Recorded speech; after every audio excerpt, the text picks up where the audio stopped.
Greetings everyone, welcome back to more Kingdom Hearts 1. In the last episode, we entered the games of the Olympus Coliseum, managed to be able to beat the crap out of Cloud, and also managed to beat Cerberus. Sadly, he was in his weakened state, but you know what? That's good, because if Cerberus was actually in a strong state, he would actually be a pain in the ass. But now we're going to leave the Olympus Coliseum. In that segment there in the last episode where Hades was actually talking to himself and Maleficent actually showed up, that's also a scene that could be changed. I'll go into more detail of that later. For right now, let's head into the final level that we can really do, because there's nothing else that we can do. Even though, to be perfectly honest, you see like the world map seems to be a little bit bigger, but there's like nothing here. So, time for our final world that is never going to appear in any of the other Kingdom Hearts games. It never even gets referenced at all. Alright, so what do we know so far is that most of the enemies seem to be a little bit simplistic to be able to understand. Those are only the case for the human characters, not for the, not so much for the well, no, some of the bigger enemies are a little bit more simplistic to understand, while the smaller ones are a bit on the ugh side. Don't worry though, after you've gotten past these three worlds, and I want to say the other world after the three worlds, you're gonna be relatively okay with the rest of the game. See, the problem with Kingdom Hearts 1, I find, is that when you first start out, it's a bit on the difficult side. Meaning, well, you already know the meaning of that, but the meaning is that you're not gonna really deal a lot of damage. You're gonna really feel that you're weak. They do this a lot better in Birth by Sleep and in Kingdom Hearts 2 and onwards, where the difficulty is scaled with you. But when it comes to Kingdom Hearts 1, and not to say that it's not a bad balance, but it's a bit of a chore for those who are not used to action RPGs to begin with. Like, when I first played Kingdom Hearts 1, I sucked.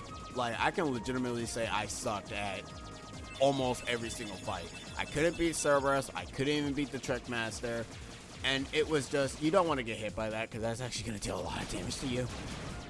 In Proud Mode, for some reason, your gummy ship actually does have damage, which doesn't really mean anything in all honesty, because there's like no secret boss in the gummy ship section. It's just a bunch of enemies that just fly around and you just shoot them.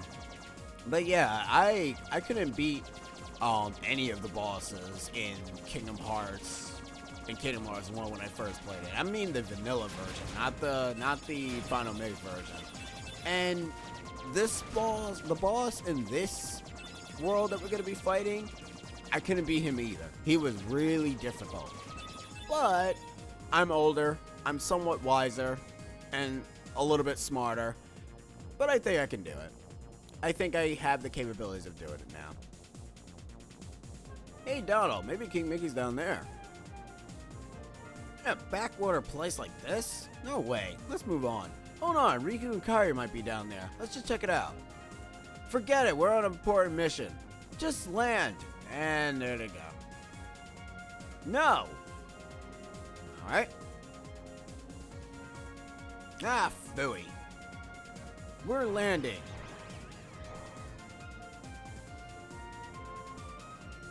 And there they go.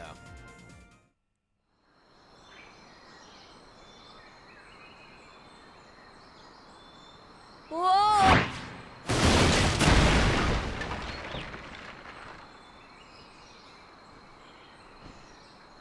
Oh, my head. Donald? Goofy?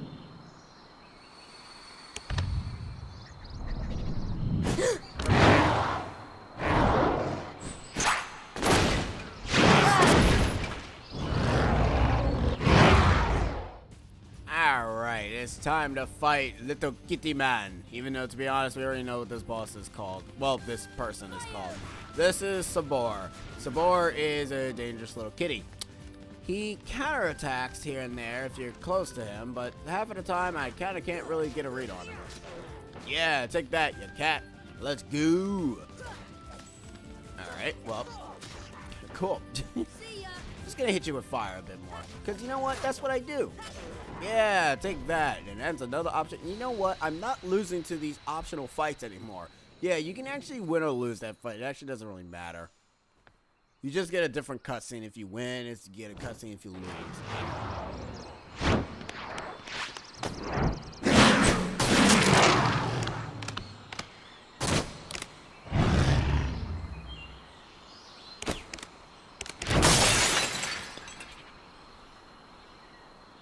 Sabor. Danger. Thank you. Thank you.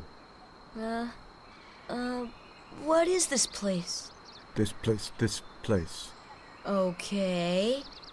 Where did the others go? Look, I got separated from my friends. Have you seen them? Hmm? Friends. Friends. Right, my friends. There's two of them. The loud one is Don. Huh? Know what? Never mind. I'm looking for my friends Riku and Kairi. Look for Riku. Friends. Right. Kairi. Friends. Right. Oh, friends. Here. Really? Huh? Friends. Here. Not sure I understand, but show me. Take me to Riku and Kairi. Tarzan. Tarzan. Go. And I'm Sora. Tarzan go, Sora go.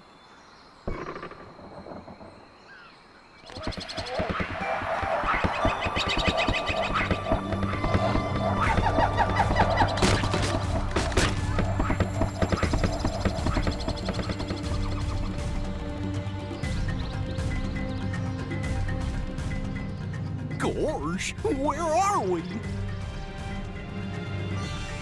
I sure hope Sora's okay.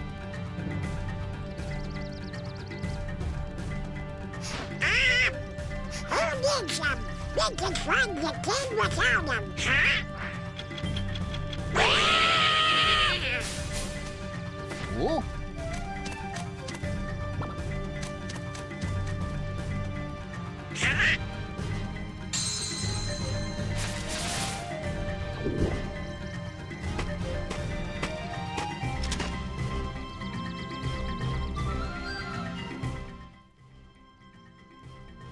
Alright.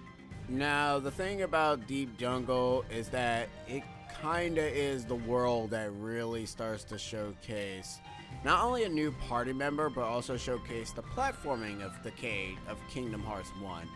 I'm gonna say this now, the platforming is terrible.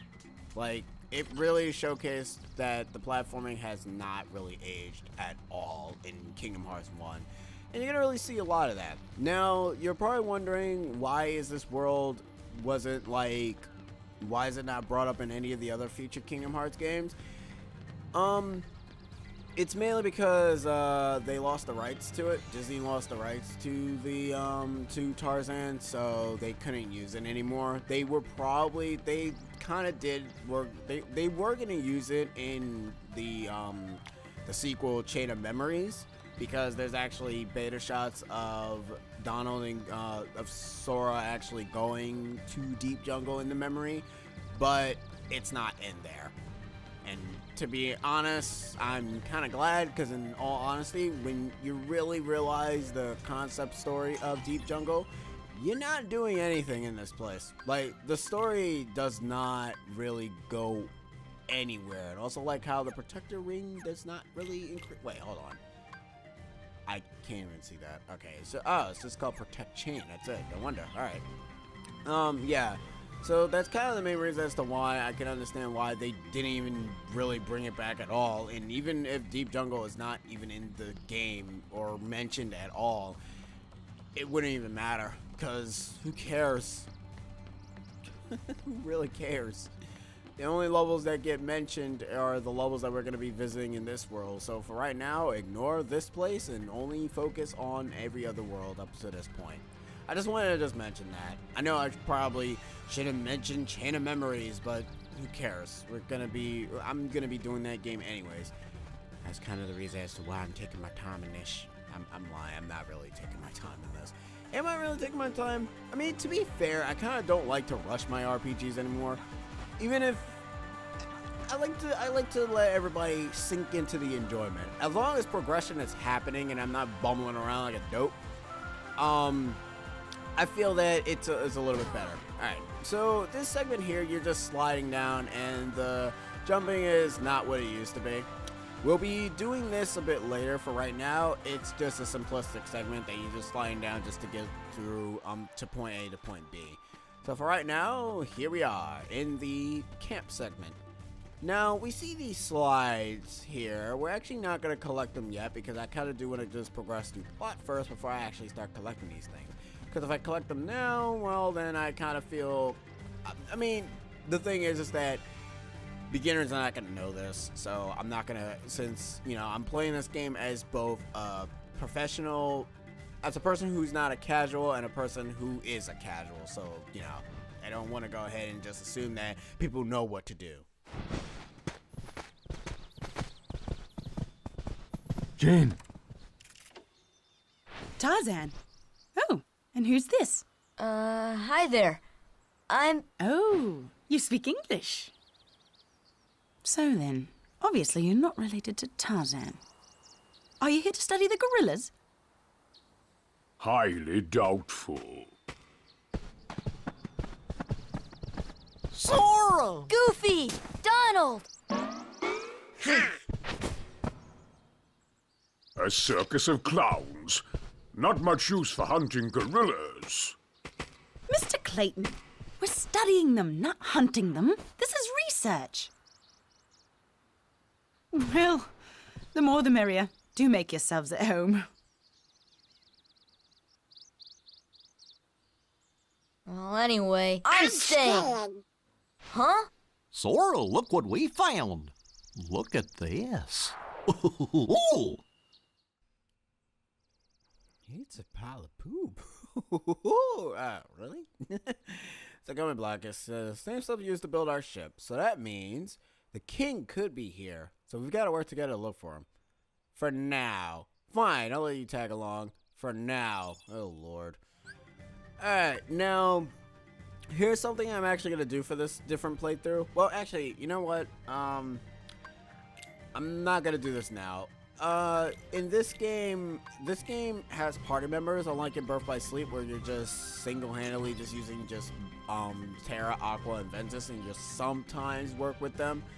But for right now, this game ends up introducing party members. You get at least one party member for almost each Disney world. Apparently Tarzan was raised in the jungle by gorillas. Communicating with him still isn't easy, but he's learning. So he was speaking gorilla back there. Ah, that's right, you're looking for your friends. He said we can carry it here in one word I couldn't understand. Why don't you try this? Well, we'll show Tarzan some slides and see if any of them match that word. On blah, blah, blah, blah, blah. So yeah, we need to go ahead and find the slides. But you end up realizing that there was a trinity on the floor. You also realize that there's like no heartless encounter. Enjoy it while it lasts, because that's kind of one of the things about Deep Jungle that I like, and it's a nice attention to detail, is that the heartless haven't resided in this area yet. I don't know why that crap load there in Wonderland and why they're in Olympus Coliseum, which still ends up which still leads to a problem as to. Oh yeah, I forgot. You can get random encounters with Cerberus. Holy crap, Cerberus. Oh my god. Holy my god.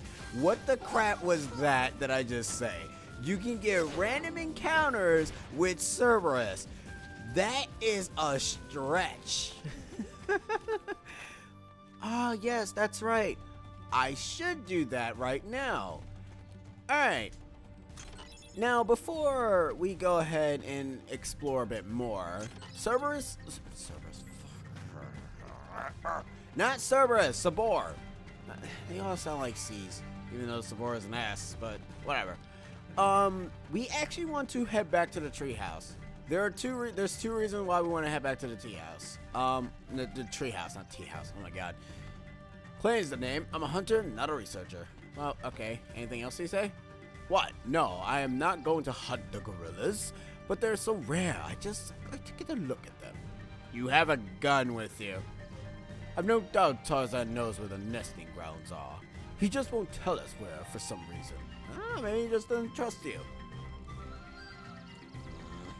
Anyways, here's a bit of a cameo. Mrs. Potts, and I think one of them is Chip, even though it's kind of like multiple Chips, but yeah, I think one of them is Chip. Now, before we collect the slides and progress through plot, we kind of want to head back to the treehouse. Now, this is something that I kind of did not know about, and this is going to come a little bit important later on. But then again, I also think that they fixed the problem with the triangle button when it comes to that. There is a rare Heartless that can show up in the treehouse, and the thing is that he can have two ways that he can show up. He can come up at the top of the treehouse, or he can come at the bottom of the treehouse. There is a lot of things that people don't know, and I'm not sure if the strategy guide actually says this. And this is just a swinging minigame where you just jump on the vines and just swing yourself side to side, yada yada yada. But we're just gonna ignore that for now. So yeah. I'm not sure if a lot of people know this, and trust me, I myself didn't know this until, before we leave, there's actually a blue trinity here, which is right the mundo over here. You also realize that you saw like white and green trinities. We can't get those yet until we progress through the game. In fact, I think when we complete this world, our next trinity is actually going to be the red trinity. So, I said this game.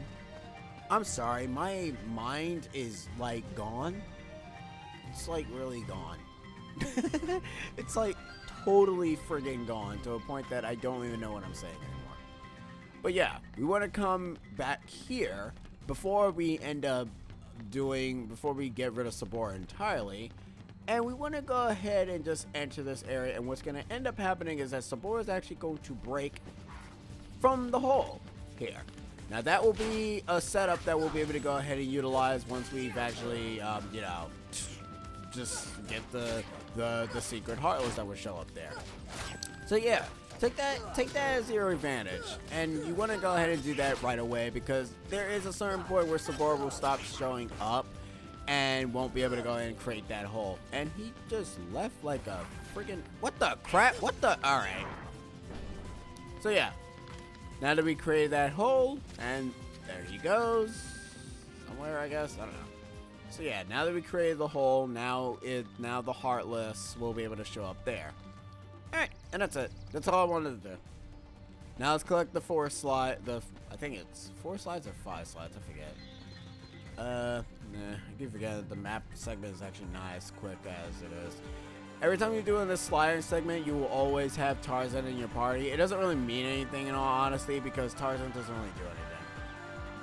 I mean, he can hit the tree branches, which is good, but it's not going to really do anything because, yeah, that can happen. You won't be able to do the minigame for this area until you finish the world. The minigame in this area is actually quite interesting, but a little bit on the annoying side. Alright. Clayton, you still here? Yes, you are. Okay, good. That means Sabor won't actually show up this time. Alright, so let's collect the slides. Slide number 4. Slide number 3. Number 6. Oh, no, there's 6 slides. Never mind. I thought there was just 5. No, there's actually friggin' 6 of these things. Slide number 5 and slide number 2. And I think that's it. It should be all of them. Yeah, it should be all of them. Alright. Let's go ahead and enter this. And let's go ahead and talk to Jane and, well, let's examine this. What's wrong, Sora? What? Nothing. This looks so familiar. How? I've never been off the island. Now, most people speculate that that's supposed to be the Enchanted Dominion from Birth by Sleep, and the reason as to why it's familiar to Sora is because of the heart of Ventus. But that's not really as important until, Well, Tarzan? Where are my friends, Riku and Kairi?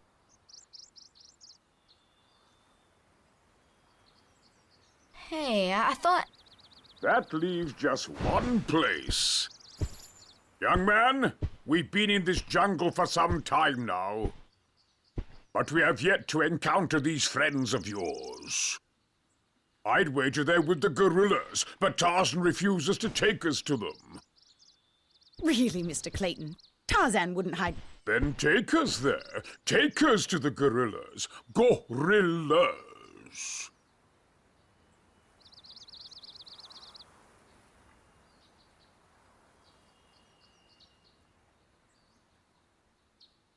Tarzan?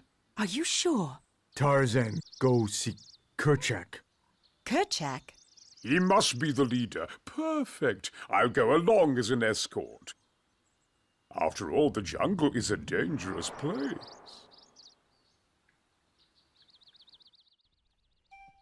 Alright, whatever. Anyways, I'm actually gonna end the part here because, yeah. So, yeah, the Enchanted Dominion ends up, I guess, showing up in that slide. And Sora thinks it's familiar because it's actually Ventus thinking it's familiar. The hearts in Kingdom Hearts is weird. I guess if you're connected with the person's heart, you kind of end up feeling what they feel. Kind of like a twin thing. But anyways, that is the end of this episode of Kingdom Hearts. And the next episode will actually be exploring deeper in deep jungle. It's a dumb joke, I know, but anyways, I'm proud of it. I will see you guys next time. Laters.